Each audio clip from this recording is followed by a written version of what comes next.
Hey guys, my name is Matteo, and today I want to ask the question, is there any reason to play as the recruit in Rainbow Six Siege? The reason I bring this up is that I've noticed more and more there are players out there that use this guy exclusively. Now some of you are thinking, alongside me, why? He doesn't have an exclusive gadget, you can't customize his weapon to put a scope on it, like why in the world would you want to use the recruit? Aren't you just putting yourself at a disadvantage? Well, that's what I thought. As soon as I started to use him though, round after round, I quickly started to realize that at least in some circumstances, because of how versatile he is, he can actually be beneficial to your team.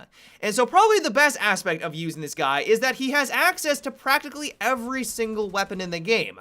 There are a few exceptions. I couldn't find the G36C that's normally available to Ash or the high-powered rifle for Glaz, but you can think of any other gun and he's going to be able to use it. The LED5, the MP7 that's normally exclusive to Bandit, you want to use the FAMAS, all of these awesome guns. If someone has already picked that operator and you really like to use that rifle or that weapon, you can probably find it when you are playing as the recruits. Now, the reason why this is important is that some guns are clearly better than others in Rainbow Six Siege. The FAMAS, for example, is arguably the best weapon in the game. It's got a high rate of fire, it's got one of the highest damage models in the game, and it's got a manageable recoil. You put all those three together and you have a winning combination. It's the reason why people play as IQ. It's for that very gun for why people play as that operator.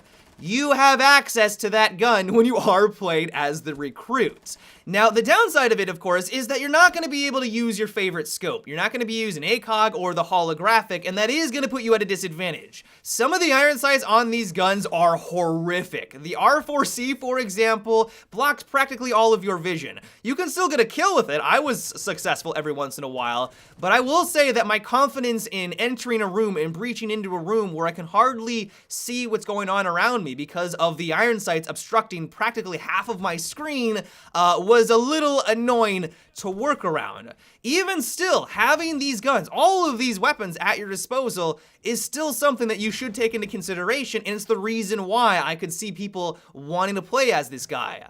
Another reason why you might want to give the recruit a whirl is that he has access to a wider array of gadgets. Yes, of course, you can't use the unique ones, like the Capcan Trap, the Hammer, or the Thermite Breaching Charges, but like the subcategory, like the frag grenades, the more less unique ones, you have more at your disposal. To give you a great example of this, if you decide to play on defense and you're playing as the recruit, you can throw down 3 barbed wires and have a C4 in your pockets.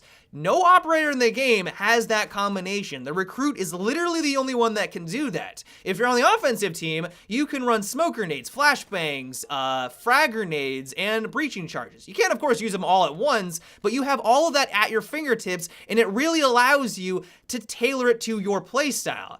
Here, for example, I had an amazing moment where I was able to take out 2 people with the grenade because I was playing as the recruit. I downed the guy, I threw the grenade on in, and I took out both of them. Later on, apparently, that guy that I downed earlier, I didn't secure that kill with a grenade. I downed him because no enemy was able to revive him, and I was able to get 4 kills no problem simply because I was playing as this class. Now, you might argue, oh, well, you can do that with Sledge or Thermite. They have 2 grenades at their disposal. Like, there's really no reason to use the recruit, and I will give you that, but let's say, for example, you and your team want to run an insane amount of grenades, because let's be honest, grenade spam in this game can be very hard to counter, especially if they don't have a Jaeger to eat some of those up. If you just want to throw mass grenades into a room, technically, if you run Thermite, Sledge, and then 3 other recruits, you can throw in 7 frag grenades and then a total of 6 smoke grenades. It's a little bit ridiculous. And so there are combinations in here that are not possible if you aren't playing as this class, and it really makes things interesting.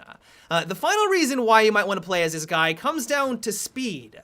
There are very few operators in this game that have the fastest movements, and if you're someone who likes to flank, or if you just want to have a better peeker's advantage, because there is something to be said about having a faster operator when it comes to the peeker's advantage, you can play as the recruit to get those benefits. Now, that doesn't mean that after today's video that you should go out and play recruit 100% of the time, because you are still gonna have a lot of baggage when you play as this guy. Really, the biggest one is that you don't have access to the ACOG ACOG scopes or all of the other scopes in the game, and that is a huge hindrance. I cannot tell you how nerve-wracking it is to breach into a room to have that amount of metal in front of your face. There are, of course, a few exceptions. The MP7 is an amazing weapon with its iron sights. It really doesn't put you at any disadvantage whatsoever compared to the ACOG scope, for example. If you want to play as Bandit, but your team already has a Bandit, slap on the MP7 for the Recruit, and you pretty much have Bandit 2.0, but instead of using a battery, you have barbed wire. It's absolutely incredible, but for a lot of the other weapons in the game, it is going to be a pretty big drawback.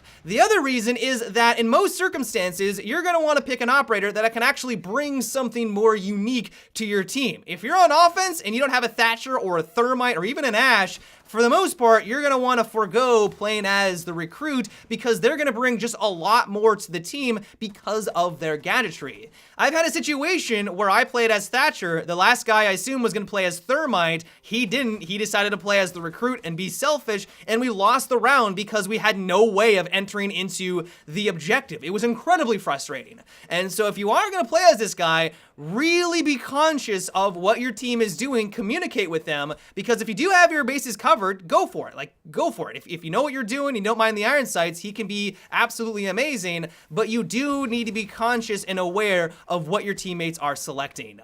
But overall, I would conclude that while in some situations the Recruit can be very effective, he can be quite helpful, you're probably going to still want to just stick with all of the normal operators in the game. If you're looking for a challenge, or if you just want to add in some diversity into the mix, you just want to have certain gadgets available, or if you just want to team up with a bunch of your friends and troll the enemy by throwing a bunch of grenades into the room, he can be a lot of fun, but it is going to have to be in select situations. But yeah, guys, that is about it for today's video. I hope you enjoyed. Give me your thoughts on the Recruit. Do you like to use him every once in a while? Do you think that he's completely useless? Let me know down below. But yeah, guys, until tomorrow, have a good one and take it easy.